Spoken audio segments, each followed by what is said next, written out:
नमस्कार, मैं मणि सर आज आप लोगों के समक्ष एक बहुत ही विशेष विषय पर चर्चा करने जा रहे हैं जो आगामी मुख्य परीक्षा विशेषकर मुख्य परीक्षा आईएएस और पीसीएस के एग्जाम के लिए उपयोगी है। वह विषय है सामुद्रिक सुरक्षा चुनौतियाँ। जैसा कि हम जानते हैं कि आजकल सामुद्रिक क्षेत्रों पर हस्तक्षेप लगातार विभिन्न तरीके से बढ़ता जा रहा है, तो ऐसे में सामुद्रिक सुरक्षा चुनौतियाँ किस किन रूपों में देखी जा सकती है और ऐसे चुनौतियों में भारत के संदर्भ में क्या प्रभाव पड़ सकता है, तो इसी की चर्चा हम आपसे समक्ष करने जा रहे हैं। देखिए, जो सामुद्रिक क्षेत्र है ये प्रारंभ से ही विश्व के राष्ट्रों के आकर्षण का केंद्र रहा है। जैसा कि हम जानते हैं कि वर्तमान परिदृश्य में विश्व के राष्ट्रों की सबसे अधिक जो निर्भरता है वो सामुद्रिक क्षेत्रों में है, और जैसे जैसे निर्भरता बढ़ती जा रही है तो चुनौतियां भी बढ़ती जा रही हैं। तो आज का हमारा संदर्भ वैश्विक संदर्भ में ना होकर के एक भारत के संदर्भ में है कि भारत के समक्ष सामुद्रिक सुरक्षा चुनौतियां किस किस रूप में हो सकती हैं और देखी जा रही हैं। देखिए, भारत हिंद महासागर के तट पर सबसे बड़ा राष्ट्र है, तो स्वाभाविक है कि यह महासागर विश्व के अन्य राष्ट्रों की अपेक्षा भारत को सबसे अधिक आकर्षित भी करता है। आज के इस वैश्वीकरण और उदारीकरण के युग में भारत की निर्भरता जो है हिंद महासागर पर दिनों दिन बढ़ती जा रही है। अब वो किस तरह से निर्भरता बढ़ रही है? जैसे जैसे भारत आर्थिक विकास के तरफ आगे बढ़ रहा है तो निर्भरता हमें दिखाई दे रही है। जैसा कि हम जानते हैं कि आज भारत का 90% से अधिक अंतर्राष्ट्रीय व्यापार जो है कहाँ है? सामुद्रिक क्षेत्रों से हो रहा है, हिंद महासागर के द्वारा हो रहा है। दूसरा, हमारा ऊर्जा व्यापार भी हिंद महासागर के माध्यम से होता है। और तीसरा कि हमारे जो तटीय क्षेत्र हैं, इन तटीय क्षेत्रों पर हमारे महत्वपूर्ण औद्योगिक केंद्र हैं, सामरिक केंद्र हैं, विज्ञान तकनीकी संस्थान है, परमाणु ऊर्जा केंद्र है और साथ साथ तेल शोधन शालाएं हैं।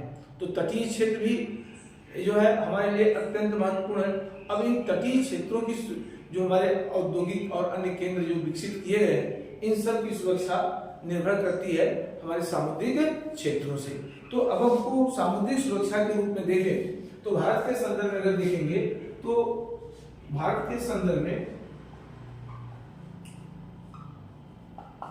नंबर 1 हमारी निर्भरता क्या है? व्यापार और निवेश।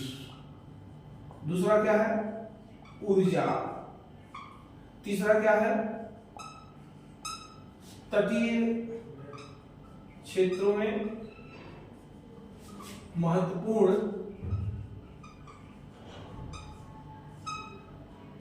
संस्थान, औद्योगिक केंद्र,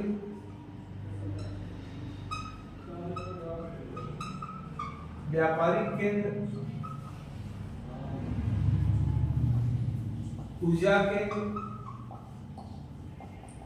आदि। तो हम ये जान लें कि भारत की सबसे अधिक जो है निर्भरता सामुद्रिक क्षेत्रों पे है।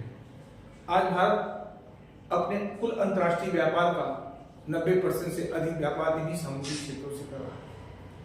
एक तरफ भारत की निर्भरता बढ़ती जा रही है तो भारत के समक्ष चुनौतियां भी बढ़ती जा रही हैं। अब ये जो चुनौतियां सामुद्रिक चुनौतियां हैं वो दो तरह से, युद्ध और शांति, दोनों समयों में। अगर हम युद्ध के समय देखें तो आज हिंद महासागर में चीन का बढ़ता हस्तक्षेप, चीन पाकिस्तान की नौसैनिक शक्ति भारत की सामरिक घेराबंदी करने का लगातार प्रयास कर रहा है। चीन भारत के पड़ोसी देशों के साथ मिलकर स्टील अपल की नीति के माध्यम से जगह जगह अपने सामरिक केंद्रों की स्थापना कर रहा, जिससे युद्ध जैसे हालात में हम भारत पर एक करार दबाव बना सकें। तो युद्ध काल में चीन और पाकिस्तान जैसे राष्ट्रों के साथ है, और शांति काल में हमारे सामने चुनौतियां जो है वो समुद्री लुटेरों से है, घुसपैठियों से है, आतंकी संगठनों से है, संगठित अपराधी तत्वों से है। क्योंकि शांति काल में ये हमारे आंतरिक सुरक्षा को प्रभावित कर सकते हैं और युद्ध काल में हमारे वायु सुरक्षा को प्रभावित कर सकते हैं। आए दिन समाचार पत्रों में देखने को यही मिलता है कि फला मालवाहक विमान को यमन के हुती विद्रोहियों ने टारगेट किया या हिजबुल्लाह छापामारों ने टारगेट किया, जिसकी चर्चा हम इसके पहले कर चुके हैं। 3 इयर्स हिजबुल्लाह और हमास और हुती। तो ये सब का एक हस्तक्षेप लगातार अरब सागर अदन की खाड़ी से लेकर लाल सागर तक लगातार बढ़ता जा रहा। अब चूंकि भारत का सबसे अधिक निर्भरता इस समुद्री भागों पे है, अरब सागर पे है, और चुनौतियां भी मिलती जा रही। समुद्री लुटेरे अक्सर जो है मालवाहक जहाजों को किडनैप करने का प्रयास करते हैं। उसमें कुछ भारतीय जहाज भी होते हैं, कुछ विदेशी जहाज भी होते हैं, बहुत से भारतीय चालक दल के सदस्य भी होते हैं। तो ऐसी घटनाएं लगातार बढ़ रही हैं, और अगर ये घटनाएं बढ़ती हैं तो निश्चित भारत के अंतर्राष्ट्रीय स्तर पर व्यापार और निवेश क्या हो सकता है, प्रभावित हो सकता है। ये हमारे आर्थिक हितों पर चोट पहुंचाने का एक कुत्सित प्रयास के रूप में देखा जा सकता है। तो पहला कि भारत शांति काल में समुद्री लुटेरों के द्वारा जिस तरह से इन व्यापारिक जहाजों को टारगेट किया जाता है और उसको अपहरण करने का प्रयास किया जाता है, तो उस प्रयास में कहीं कि भारत के हित सबसे अधिक प्रभावित होने की संभावना बनती नजर आ रही है। इससे व्यापार और निवेश दोनों प्रभावित हो सकते हैं।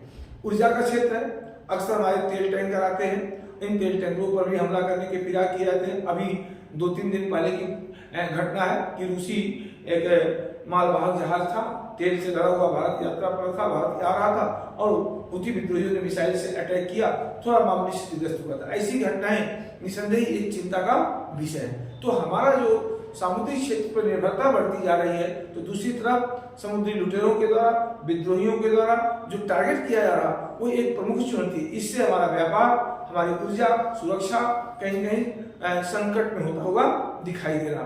तीसरी जो सबसे बड़ा चर्चा का विषय है कि आज के दौर में जैसे हमने स्थलीय सीमा पर एक मजबूत किलाबंदी कर दी है, जिससे स्थलीय सीमा से बाह्य तत्व भारत में प्रवेश करना उनके लिए कठिन होता जा रहा, तो सामुद्रिक क्षेत्रों के माध्यम से घुसपैठ करने की लगातार कोशिश में है। अब जैसे आए दिन मादक पदार्थों को पकड़ा जाता है, गुजरात के तट से लेकर के कोंकण तक ऐसे घटनाएं अक्सर दूसरे तीसरे दिन देखने को मिलती है कि फला कितने करोड़ रुपए की हंसी पकड़ी गई, इतनी हेरोइन पकड़ी गई।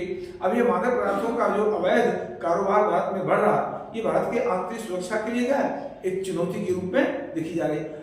जो हमारे सीमा पर आतंकवादी संगठन है, जो राज्य प्रेरित आतंकवाद, स्टेट ऑर्गेनाइज्ड टेररिज्म के रूप में देखा जाता है, ये भी सामुद्रिक क्षेत्रों से भारत में प्रवेश करके और भारत के विभिन्न महत्वपूर्ण संस्थानों, केंद्रों, नगरों पर हमले करने के फिराक में रहते हैं। जैसा कि हमने जानते हैं 2008 में जो बम्बई का आतंकी हमला हुआ था, वो सामुद्रिक क्षेत्रों से ही आतंकियों ने घुसपैठ किया था, और इसके बाद कई बार इन लोगों ने प्रयास किया।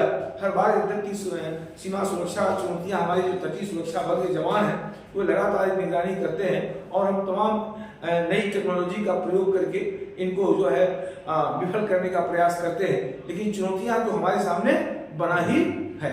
तो कहने का आशय हमारा ये कि सामुद्रिक क्षेत्र आज विश्व का एक महत्वपूर्ण आकर्षण का क्षेत्र हो गया है।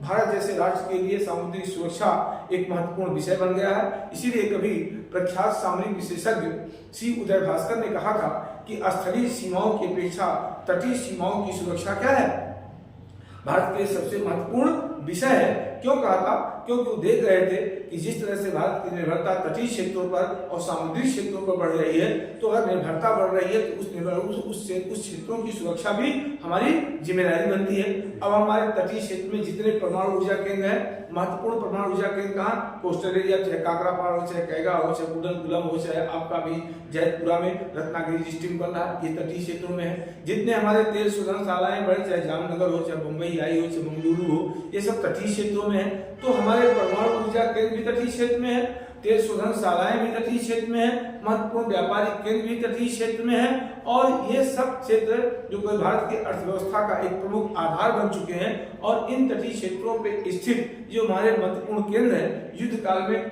शत्रु के मिसाइलों के मुख्य टारगेट पर होंगे, और शांति काल में सीमा पार आतंकी संगठनों के मुख्य निशाने पर बने रहते हैं। ऐसी कभी कभी सूचना मिलती है कि पाकिस्तानी आतंकी संगठन जो है वो भारत के परमाणु ऊर्जा केंद्रों पर हमला करने की लगातार फिराक में लगे रहते हैं। तो एक तो शांति काल में आतंकी संगठनों और घुसपैठियों का खतरा भारत में रहता है, जो भारत के इंटरनल सिक्योरिटी को प्रभावित करता है, और बाह्य युद्ध काल में चीन पाकिस्तान का हिंद महासागर में बढ़ती नौसैनिक शक्तियां जो है वो भारत की सुरक्षा को प्रभावित कर सकता है। चीन कभी नहीं चाहता है कि भारत जो विश्व का नेतृत्व करता राष्ट्र के रूप में आगे बढ़े।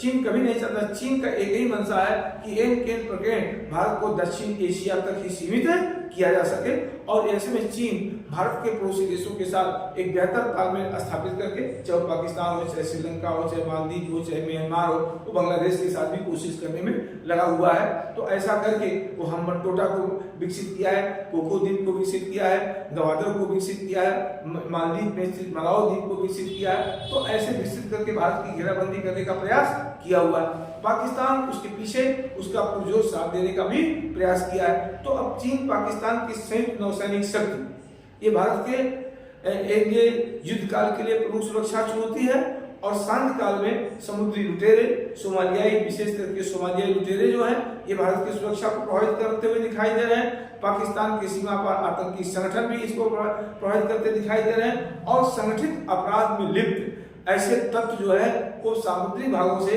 संगठित अपराध को बढ़ावा देने की कोशिश में कर रहे हैं। चाहे वो मादक पदार्थों का व्यापार कर रहे हो, चाहे वो जाली मुद्रा का भारत में प्रवेश करने की कोशिश कर रहे हो, चाहे छोटे हथियारों के प्रयास कर रहे हो, या मानव व्यापार का प्रयास कर रहे हो, या विदेशी प्रवासियों, विदेशी नागरिकों को भारत में प्रवेश दिलाने, चाहे रोहिंग्या नागरिक हो उनको भारत में इंटर दिलाने के लिए। तो ये कहा जाता है कि आज भारत के समक्ष हिंद महासागर से युद्ध और शांति दोनों कालों में चुनौतियां मिल रही है। अब इन चुनौतियों से निपटने के लिए हमें एक ठोस प्रयास करने की आवश्यकता होती है।